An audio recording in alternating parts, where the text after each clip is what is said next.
जय हिंद स्टूडेंट्स, स्वागत है आपका द कारगिल हाइट्स में। आज हम लोग सॉल्व करेंगे फिजिक्स के क्वेश्चन जो एनडीए 2023 सेकंड एग्जाम में पूछे गए हैं। तो स्टार्ट करते हैं। जो पेपर का सेट हम लोग सॉल्व कर रहे हैं ये सेट सी है। ठीक, क्वेश्चन सभी सेट में सेम है, सिर्फ क्वेश्चन का ऑर्डर अलग अलग है। अगर आपके पास कोई दूसरा सेट है तो क्वेश्चन सेम सभी मिल जाएंगे। पूछे गए प्रश्नों की संख्या 20 है, 20 प्रश्न पूछे गए हैं। इनको देखा जाए, क्वेश्चन नंबर 51 सेट सी में पहला क्वेश्चन फिजिक्स का है, दूसरे सेट में ऊपर नीचे हो सकता है, आप लोग कोरिलेट कर लीजिएगा। The motion of a particle of mass m is given is described by the relation y is equals to ut minus half gt square। इस इक्वेशन के दिए जाने का सिर्फ एक मतलब है, y is equals to ut minus half gt square। जबकि ये इक्वेशन एग्जैक्टली होता है s is equals to ut plus half at square. यहाँ पे साइन नेगेटिव आ गया, दैट मीन्स जो फोर्स अप्लाई किया गया है वो रिटार्डेशन है, रिटार्डिंग फोर्स है, मंदन लगाएगा वो। ठीक, रोकने वाला बल है। उस फोर्स को हमेशा हम नेगेटिव साइन के साथ इंडिकेट करेंगे। ऑप्शन में देखते हैं तो हमको ऑप्शन डी में सिर्फ नेगेटिव साइन दिख रहा है, इस वजह से बाकी किसी के पास जाने का कोई ऑप्शन नहीं है। इस क्वेश्चन में ऑप्शन डी करेक्ट है। सिर्फ सिंपल यहाँ से हमको देखना था कि ये रिटार्डेशन लगा रहा है, रोक रहा है उसको। नेक्स्ट क्वेश्चन 52 जो प्रेशर से रिलेटेड है, प्रेशर के बारे में दिया गया है। इसमें देखा जाए तो ये कह रहा है अ ब्लॉक ऑफ वुड, लकड़ी का एक ब्लॉक है जिसके डायमेंशन दिए गए हैं 40 सेंटीमीटर, 20 और 10। 40, 20 और 10 ये क्या है, मतलब उसके डायमेंशंस दिए गए हैं, लेंथ, विड्थ और हाइट दी हुई है। अब इसका जो मास है वो सेम रहने वाला है। कह रहा है कि प्रेशर बताइए ऑर्डर में, प्रेशर जो फर्स्ट में रखा गया, सेकंड, थर्ड, तो प्रेशर कौन सा किस ऑर्डर में रहेगा ये बात बतानी है। तो यहाँ पर हम लोग देख सकते हैं pressure is equals to force acting per unit area. तो ब्लॉक सेम है, जब भी आप टेबल टॉप पे उसे रख रहे हैं तो उसका वेट सेम रहने वाला है। डिफरेंस किधर आ रहा है, एरिया में। तो जिसका एरिया ज़्यादा उसका प्रेशर कम, यहाँ पर फोर्स कांस्टेंट हो गया तो आप बोलेंगे pressure is inversely proportionate to area. दाब क्षेत्रफल के व्युत्क्रमानुपाती है। तो यहाँ से हमको ये दिख गया कि ये उसके इन्वर्स है। तो आप देखिए कि किस कंडीशन में एरिया कम रहेगा उसमें प्रेशर ज़्यादा होगा। तो कंडीशन ये दिया हुआ है with side of dimension 20 into 10, 20 into 10 रखा गया है। तो 20 इंटू 10 का एरिया हो गया 200 सेंटीमीटर स्क्वायर। ऑप्शन बी, इसमें 10 इंटू 40, 400, बी वाले में 400 हो गया, 400 सेंटीमीटर स्क्वायर। सी में 40 into 20 that is 800 centimetre square. Area सबसे कम किस में है, ए में, फिर बी में, फिर सी में। तो प्रेशर ज़्यादा किस में होगा, ए में, फिर बी में, फिर सी में। तो इसके हिसाब से कौन सा ऑप्शन सही है, option A is correct. Option A सही है क्योंकि इसमें एरिया जहाँ कम होगा तो उस समय उस पर प्रेशर लगने वाला सबसे ज़्यादा होगा। चलो अगले क्वेश्चन देखा जाए।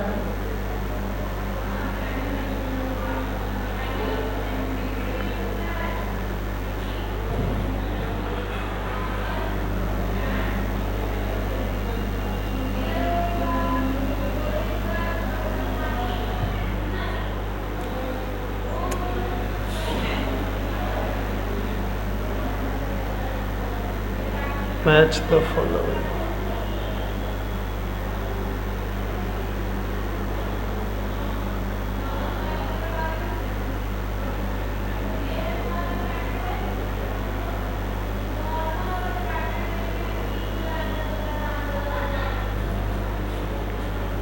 क्वेश्चन नंबर 89 करंट इलेक्ट्रिसिटी से। क्वेश्चन नंबर 89 करंट इलेक्ट्रिसिटी से है। Which of the following arrangement of resistance offers minimum effective resistance, देख करके सॉल्व करने, पेन उठाने की जरूरत नहीं है। ठीक, कितने रेजिस्टेंसेज हैं, तीनों कनेक्टेड हैं, 3 ओम, 3 ओम और पैरेलल। तो ये क्या हो गया भैया, 3/3 नेट रेजिस्टेंस 1 ओम, यहाँ पर 1.5 ओम, ये कितना सीरीज में है 2 ओम, और इसके नीचे भी एक रेजिस्टेंस अपने को दिया गया है दैट इज 1, 1, 1 और 3 ओम। तो ये हो गया हमारे पास कितना भैया, बोले ये हो गया 1 ओम, ये हो गया 1.5 ओम, ये हो गया 2 ओम और ये हो गया 3 ओम। तो हमको ऑप्शन वो टिक करना था जिसमें सबसे कम था, तो सबसे कम किस में हो गया, ऑप्शन ए में सबसे कम रहेगा। ठीक है, ऑप्शन ए में सबसे कम। क्वेश्चन नंबर 88 कह रहा है an iron nail sinks in water whereas an iron ship floats. कह रहा है एक लोहे की कील डूब जाती है जबकि जो नाव है वो तैर रही होती है, जबकि वो भी लोहे की बनी है। दोनों के अंदर लोहा है, फिर वो क्यों नहीं डूब रहा है? ऑप्शंस देखते हैं। कह रहा कि आपको बताना है कि कौन सा स्टेटमेंट इसमें से ठीक है। तो 4 स्टेटमेंट दिए गए हैं और फिर उस स्टेटमेंट पर बेस्ड ऑप्शन भी दिया गया है। ठीक है, चलो 4 ऑप्शन दिए गए हैं, फिर उस स्टेटमेंट पर बेस्ड ऑप्शन भी दिए गए हैं। An average density of ship is greater than the water. कह रहा वाटर की डेंसिटी, शिप की डेंसिटी वाटर की डेंसिटी से ज़्यादा है। अगर शिप की डेंसिटी ज़्यादा रहती तो डूब जाता। इसका मतलब ये स्टेटमेंट गलत है। ये स्टेटमेंट किसके रिगार्डिंग देख रहे हैं? इसके लिए आर्किमिडीज प्रिंसिपल। आर्किमिडीज कहते हैं सिंपल कंक्लूजन ये है उनका कि जिसकी डेंसिटी ज़्यादा होगी वो फ्लूइड डूबेगा, वो नीचे रहेगा, और जिसकी डेंसिटी कम होगी वो ऊपर रहेगा। तो कह रहा है कि average density of ship is greater, अगर ज़्यादा रहती तो पानी में डूब जाता। Average density of iron nail is greater than the water, ये बात सही है, इस वजह से वो डूब जाता है। Average density of ship is less than the water, ये बात सही है, इस वजह से नाव तैर रही होती है। Average density of ship is equals to the water, ये एक ऑप्शन है जो थोड़ा आपको कंफ्यूज करता है, क्योंकि हम लोग आर्किमिडीज में ये बात पढ़ते हैं perfect floating condition. Perfect floating condition में हम लोग कहते हैं buoyant force upthrust is equals to weight of the ship. तो जो बायोंट फोर्स होता है वो वेट के बराबर होता है। उस कंडीशन के हिसाब से तो ये ठीक रहना चाहिए, लेकिन जो हम शिप की बात कर रहे हैं आयरन शिप, उसकी डेंसिटी हम हमेशा कम रखते हैं। रीजन बिहाइंड कि उसमें कभी भी कोई मटेरियल हम लोड कर रहे हैं तो लोड करने के बाद उसकी डेंसिटी बढ़े तो वो डूबे नहीं। तो ऑप्शन 2 और 3 ठीक है। ऑप्शन 2 और 3 ऑप्शन बी में आपको दिखाई दे रहा है इस क्वेश्चन में, ऑप्शन बी ठीक है। इस क्वेश्चन में ऑप्शन बी ठीक है अपने हिसाब से। अब देखा जाए क्वेश्चन नंबर 90। क्वेश्चन नंबर 90 कह रहा है यहां पे, question number 90, what will happen if the collection of positive and negative charges are passed through high speed through a magnetic field which is perpendicular to the direction of motion of charges? Assume that both kind of charges are not going to recombine. वो combine नहीं हो रहे हैं। ये condition क्यों दी गई? क्योंकि अगर पॉजिटिव नेगेटिव कंबाइन हो जाएंगे तो चार्जेस न्यूट्रल हो जाएंगे, और जब Q 0 होगा तो हम लोग फॉर्मूला पढ़ते हैं F is equals to QVB। अगर चार्ज नहीं होगा तो कोई मैग्नेटिक फोर्स नहीं होगा। चार्जेस मोशन में, answer is yes, external magnetic field में भेजे गए। मतलब यहाँ पर एक बात तो फिक्स है कि इस पर फोर्स लग रहा है। तो अब फोर्सेस कैसे लगेंगे? बोले एक पॉजिटिव चार्ज एक नेगेटिव, तो दोनों में फोर्स अपोजिट डायरेक्शन पे काम करेगा। तो सपोज अगर जाने वाला हमने भेज रहे हैं तो एक क्लॉकवाइज घूमा तो दूसरा एंटी क्लॉकवाइज घूम जाएगा। तो यहाँ से हमने मैग्नेटिक फील्ड में भेजा, अगर इलेक्ट्रॉन इधर जा रहे हैं तो जो पॉजिटिव चार्जेस होंगे वो इधर चले जाएंगे। तो ये क्या हो जाएंगे? आगे जाकर के अलग अलग हो जाएंगे। ठीक, ये एग्जाम्पल है, प्रैक्टिकल क्वेश्चन है वेलोसिटी सेलेक्टर का। ठीक, तो यहाँ से देखें both charges will stop moving, कह रहा दोनों चलना बंद कर देंगे। बोले ये बात तो ठीक नहीं है। Positive charges and negative charges will separate out. Option B सही है कि ये दोनों जो चार्जेस हैं ये अलग अलग हो जाएंगे, सेपरेट आउट हो जाएंगे। वेलोसिटी सेलेक्टर से ये क्वेश्चन दिया गया था प्रैक्टिकल से। क्वेश्चन नंबर 91, ये भी फिजिक्स का है।